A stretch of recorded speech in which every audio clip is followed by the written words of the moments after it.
I basically just got a free escort down to the Snake because there's so much traffic, and I've just been following the sheriff. Hopefully that's not illegal. I don't know.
Hey man, you gotta really be careful coming through that turn. You're crossing over a double yellow into the other lane. If there's a biker coming down, you would have hit him.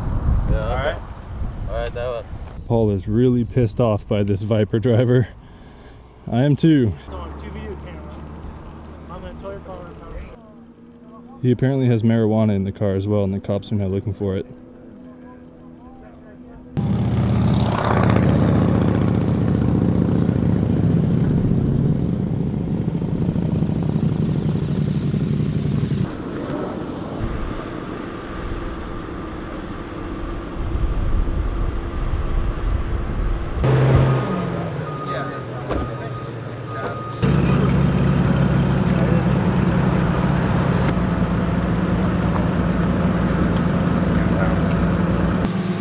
Viper isn't able to fit on the truck because it's too low, and so they're trying to decide, they as in the tow truck driver and the officers are trying to decide what they should do, whether to release the car and find a different way to get it there.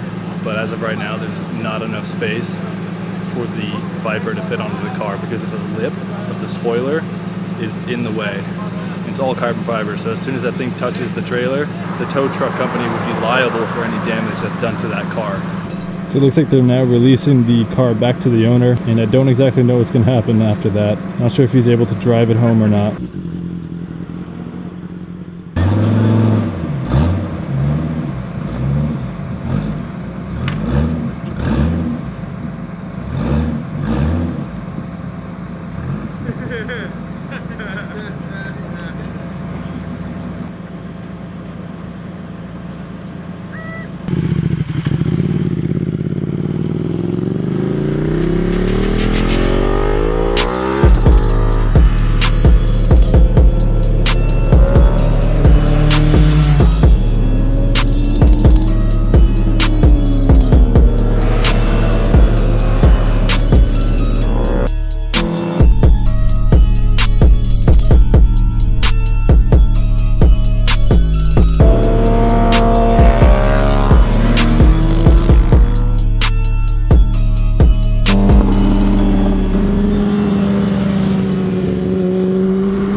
The driver asked me if I wouldn't post anything, and I told him that it's a public area, but I will be respectful, and I did blur out your faces. I won't release any names. I'll blur out your license plate. Just know that you need to learn a lesson, and I hope that you did. I'm all for having fun out there, high speed, whatever, it doesn't matter. But if you get reckless, you get what you deserve. That's all that needs to be said. Also, for any of you guys that come out to the Snake pretty often, come up to me, say hi, introduce yourself. I want to get to know all you guys. We're all kind of a family up there. It's always fun and games, so let's just have a good time. And yeah, ask me for a sticker. I'll give you one.